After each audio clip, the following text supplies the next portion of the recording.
If you want your garden overflowing with blooms this year, I have just the gardening cheat code to get your results without too much work. In case you didn't get a chance to plant fall bulbs in time for spring blossoms, not all hope is lost, because springtime is the right time to put in the ground true miracle workers for the garden that will disorient you with waves of bold color come summer. These garden magicians transmute from unassuming bulbs, corms, and tubers into elegant and dazzling inflorescences in a matter of weeks. So sit back and let me share how I incorporate my favorite summer bulbs in my cottage garden. As I share my own secret tips I learned through the years to ensure success and a flower-filled future you have been dreaming of. For inspiration and education, visit flowerbulb.eu.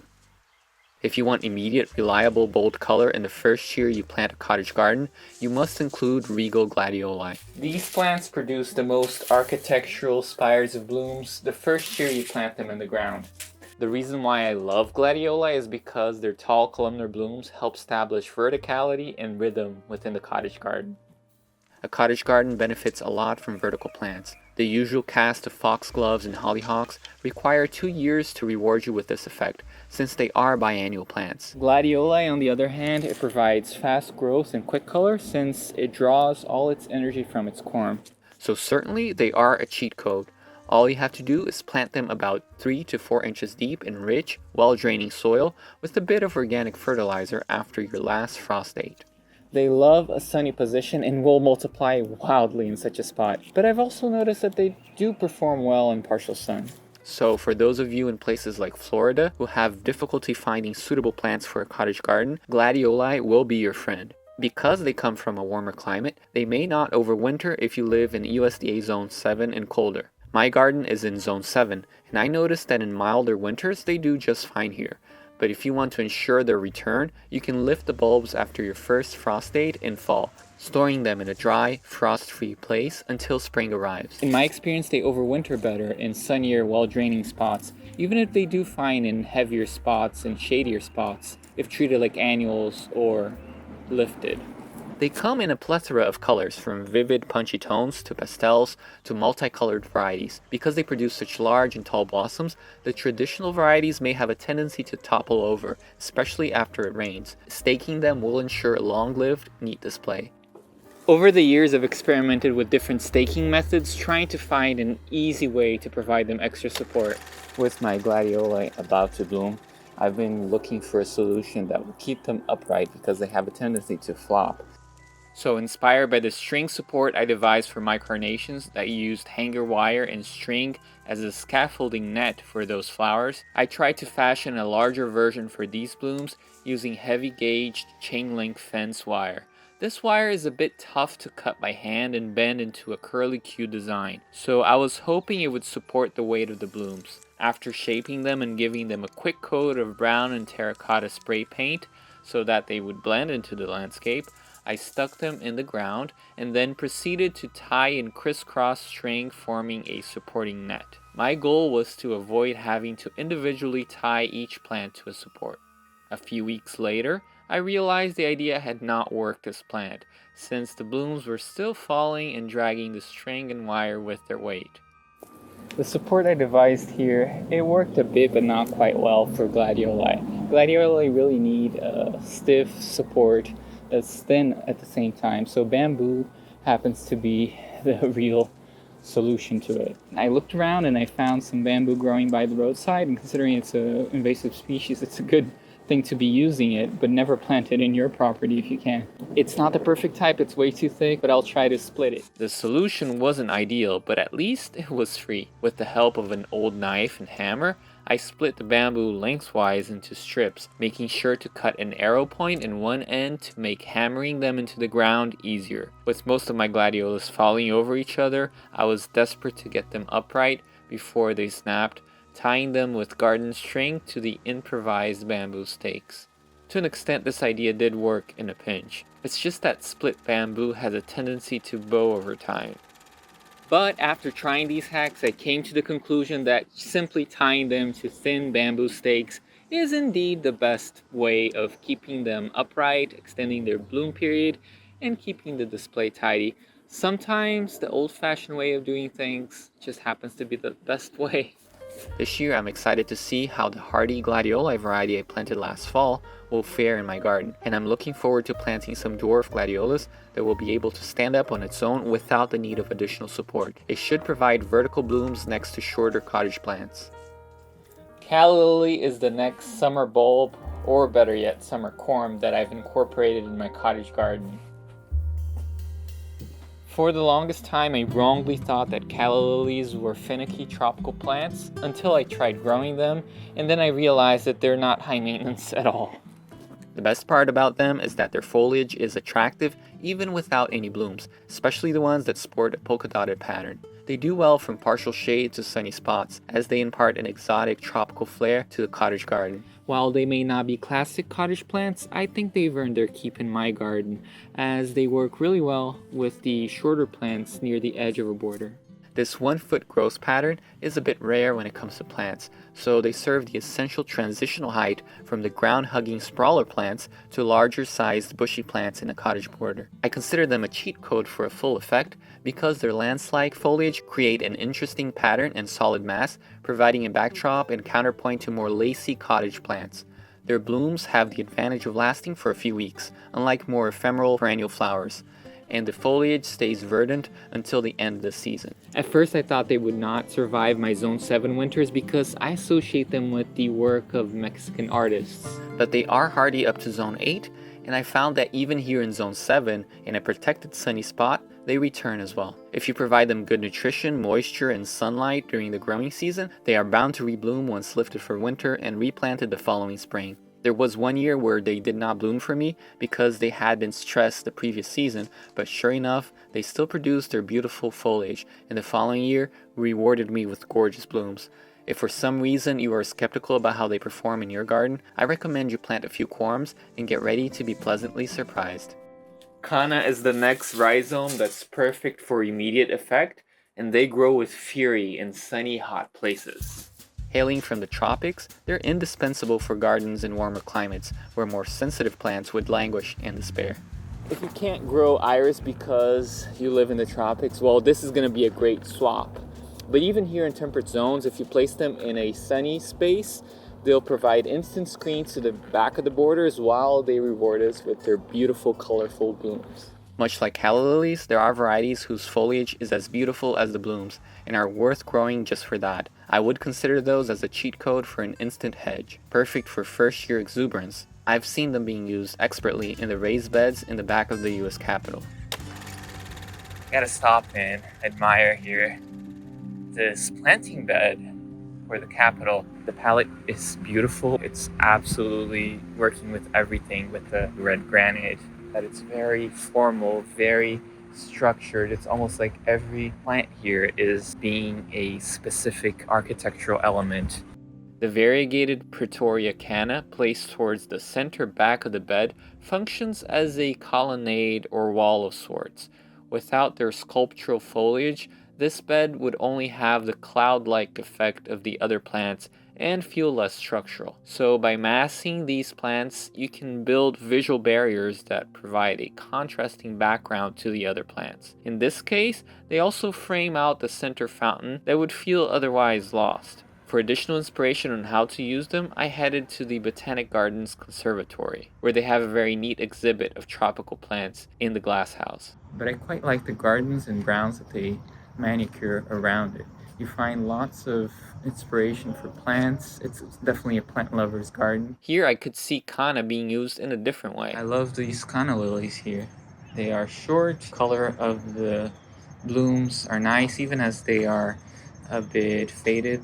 They don't necessarily need deadheading. Seeing these gave me the confidence to use them as standalone feature plants instead of using them massed as a hedge. I'm not sure if this was a happy accident, but the color of the Kana blooms and this hydrangea, as it gets colder actually, they harmonize to an expert degree. I did need them to play the sculptural role in my garden, especially towards the end of the season. For years I had been reluctant to grow them because I wanted to devote as much space as possible to plants that sport blooms rather than foliage. But I realized how wrong I was when I decided to grow a dwarf variety that sports large pink blooms.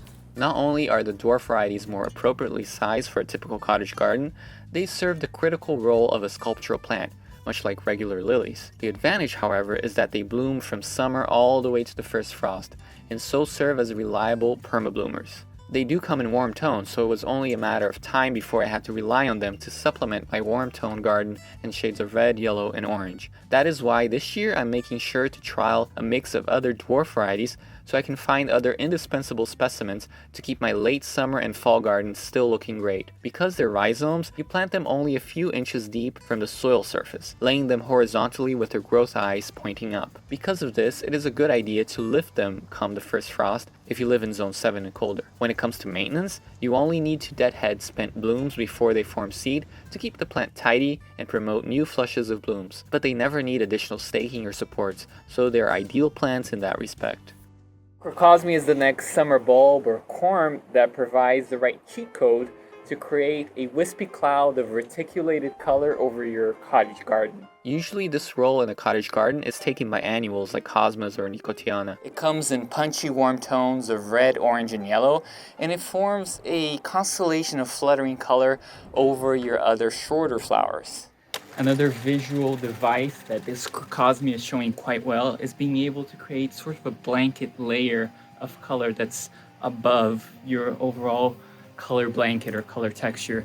Having different layers is what's going to really activate the space as you walk around. You can't really have the sense of how this works just by looking at a picture. You have to walk through a garden. If I wanted to execute this idea better, I would have a stronger layer of Crocosmias, have the alliums, if I could grow them well here without the pests, and then underneath in the carpet base, I would have some kind of a shade-loving plant that's small and very bright. Well, you can see this concept at play right here in this planting because I have a top layer, canopy layer of the fennel blooms that have a chartreuse textured, small colored specks, and then I have blocky white lilies that are massive at the mid stage, and then I have daisies underneath that are quite colorful, like this Heliopsis and the Echinacea. Crocosmia blooms after most other garden bulbs around mid to late summer. As such, they cover a very important gap for my garden. You plant Crocosmia corms in spring in a sunny spot with well-draining soil,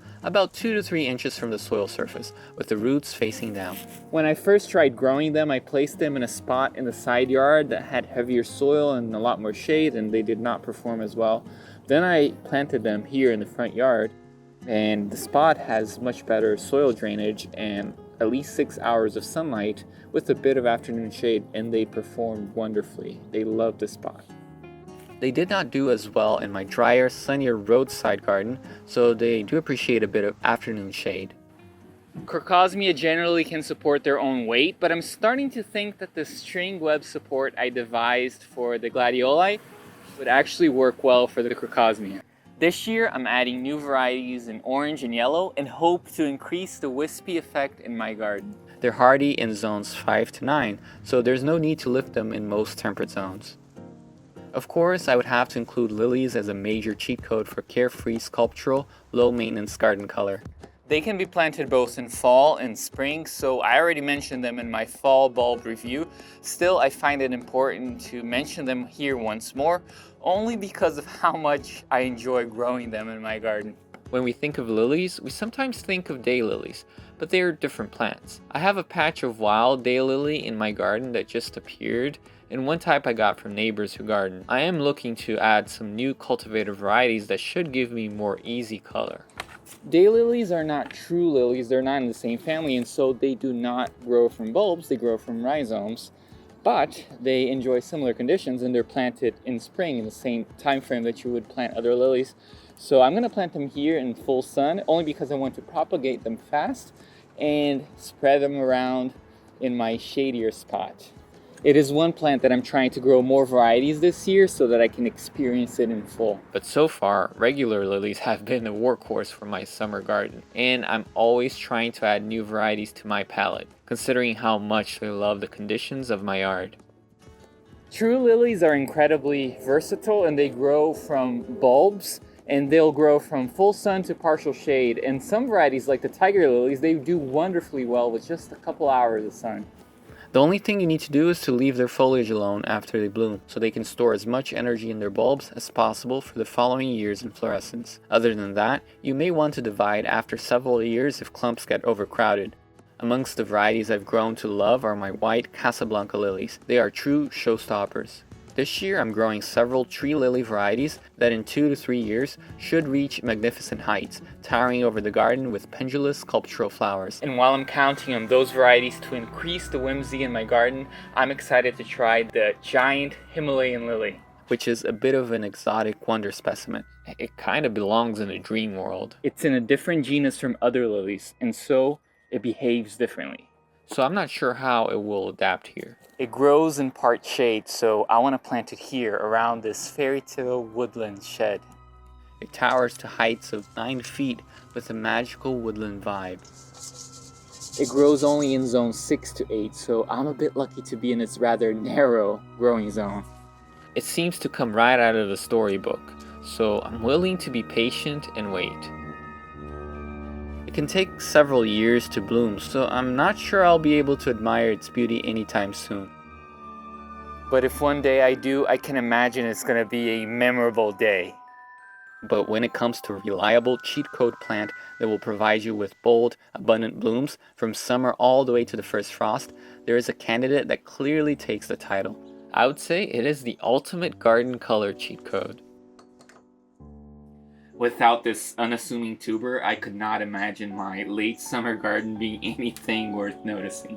Of course, I'm referring to the dazzling dahlias. If it were only for the gamut of colors and shapes available, dahlias would already be a prime choice for fast results in a cottage garden.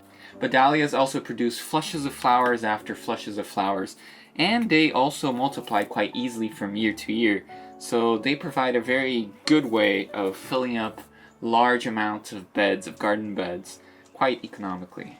They are the indispensable cheat code plant for any flower garden. From the first year I established my cottage garden beds, they already delivered results, even as other more finicky plants were taking their time to get accustomed to the new spot. Starting with bare earth, I planted all kinds of plants to see what would grow best in my conditions. I wanted the effect of a garden filled to the brim, and dahlias won me over from the start.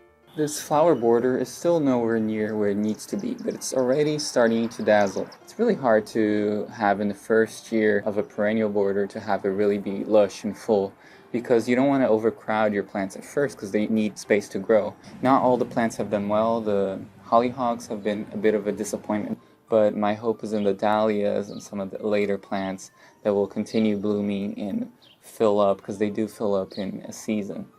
And just a couple of months later, it was clear how much dahlias love to be the main attraction. They took advantage of the space other plants failed to establish in, giving me a bit of instant gratification for my future plans. Dahlias do need a bit of maintenance to look their best, but I guarantee you that the little time you invest will be rewarded by a glorious display.